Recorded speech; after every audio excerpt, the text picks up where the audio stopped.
Okay. So, ito ang journal format natin. Okay? Ito yung ginagamit ko personally.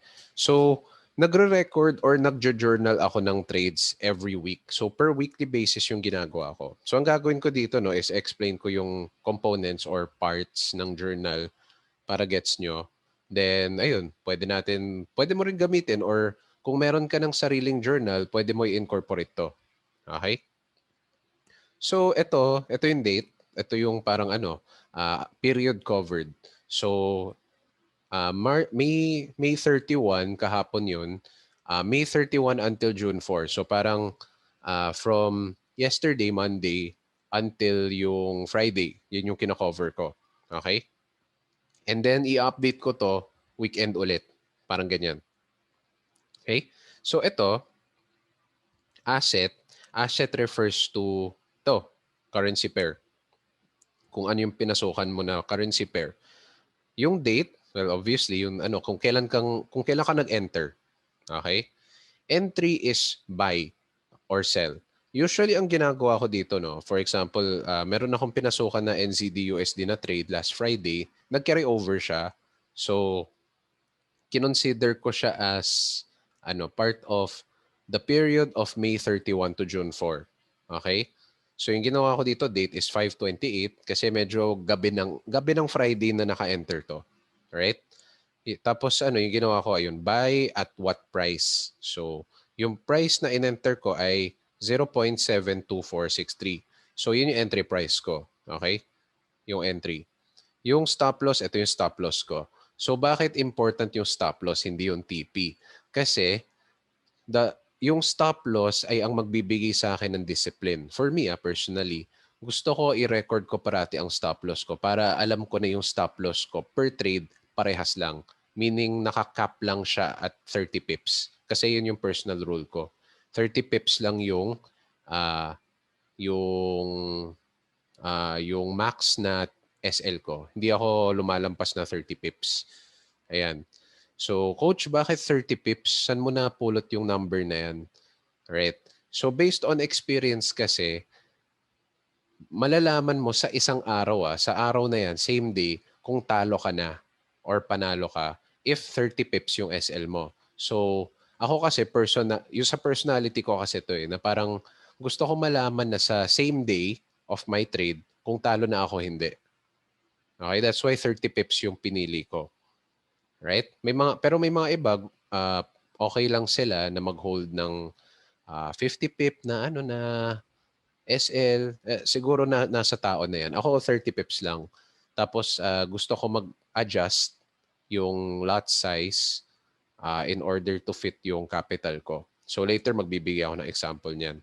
So yun, ito na muna, format ng journal. Tapos ito, result in pips. So yun nangyari no, pips yung result kasi gusto ko kunin yung win rate tsaka yung pips. Ayoko ilagay sa dollar amount kasi nakaka-pressure din kapag pera yung habol mo. So therefore, ang gusto ko lagyan ay yung pips. Parang kung nilagay mo pips kasi, it's better for your psychology. Parang hindi ka naghahabol ng pera. Okay, naghahabol ka ng wins or pips. Okay? So yun, ito nag-exit ako na medyo maaga kasi ayun, hindi ako usually nag-trade sa Monday. Pero yun, nag-carry over. So yun. And then yun, pwede mo i-highlight to green kung panalo or red kung talo. So yun. Yung mangyayari dito no is etong gain in pips, i-add niya or summation sa sum niya lahat ng result in pips mo. Kukunin yung total. Alright? And then yung winning trades mo, bibilangin mo lang ilan ba yung panalo. Ayan, 1, di ba? So let's say for example, panalo ako 5 times sa week na to. 5. And then may isa akong talo. Ayan. Total trades ko 6. Automatically nako-compute ang win rate ko for the week. For the week ha. For the period of May 31 to June 4. Okay, kasi parati ko nire-record weekly basis. So, sa week of May 31 to June 4, for example lang, yung win rate ko 83%. Okay, 'di ba? Parang ganyan. Okay? Yan. So ganyan yung format ng ano. If I'm not mistaken, naka-auto-compute na to.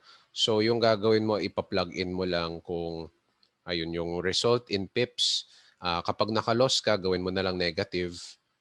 Ayan, kapag positive, gawin mo lang positive. Parang ganyan. Okay? And then, ayun, yung mga broad market view, hindi ko nilalagay dito. Ayan. Pero yung nilalagay ko dito is yung sa Forex Factory. So let's say, if naalala nyo yung economic metrics na binigay ko last time, 'di ba? Ang kailangan natin i-take note na economic metrics would be, yan, drawing ko muna. Yan. So if naalala nyo yung economic metrics, kailangan natin i-take note ang business data. So pag sinabi mong business data, this includes retail sales. Yan. Retail sales and PMI. So both manufacturing and sales. Okay? And then after that, GDP, inflation, so CPI yan, tsaka PPI. Okay? Then, interest rate. Okay? And then employment data. Right? So, kapag nakita mo any of these economic metrics sa week na to, kailangan ilagay mo na sa doon sa journal. So for example, no, balik tayo sa journal. Monday, meron tayong PMI ni China.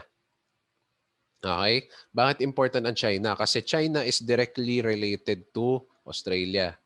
Okay? So kung ano yung galaw ni China, si Australia rin gagalaw din ng ganyan kasi magka-partner sila. Okay? They are trade partners. Okay? So that's why kailangan natin i-take note yung nangyayari sa China. Kasi kapag may nangyari sa China, gagalaw din si Australia, gagalaw din si New Zealand. Right? So yun, take note natin yan. Right? So yun, si CNY or si China, meron ng PMI. And then yun, lalagay mo lang notes. Expected to go down a bit but historically steady. So yun, I'll explain further later. No? Ayun. So pinapakita ko lang kung paano mag-plot muna sa journal. So yan, retail sales, 'di ba? Kasama yan sa ano natin, sa metrics natin. So lagay natin JPY retail sales. Ayan. AUD interest rate, ito yung kanina, yung cash rate or yung monetary policy. Just so you know, monetary policy, parehas lang siya sa interest rate or cash rate. Ganyan. Iba-iba lang yung pangalan. Okay? Yan. CHF retail sales, kasama rin yan sa business data. O, GDP, kasama rin. O, manufacturing PMI. Ayun. Final manufacturing PMI yan. Yan, mga ganyan. CAD GDP. Ayun. ISM manufacturing PMI GDP. So lahat yan. Okay? And then, hindi ko pa nilagay dito pero I think may NFP pa tayo. Okay? So mamaya ipa-plot pa natin yan. Right? And this one is one of your most important parts ng journaling natin, which is known as yung COT. Okay? So, yung gagawin na lang dito, ipa-plot mo lang. Pag na-send ko na yung format, then, ayun, pwede mo naman i-plug and play lang.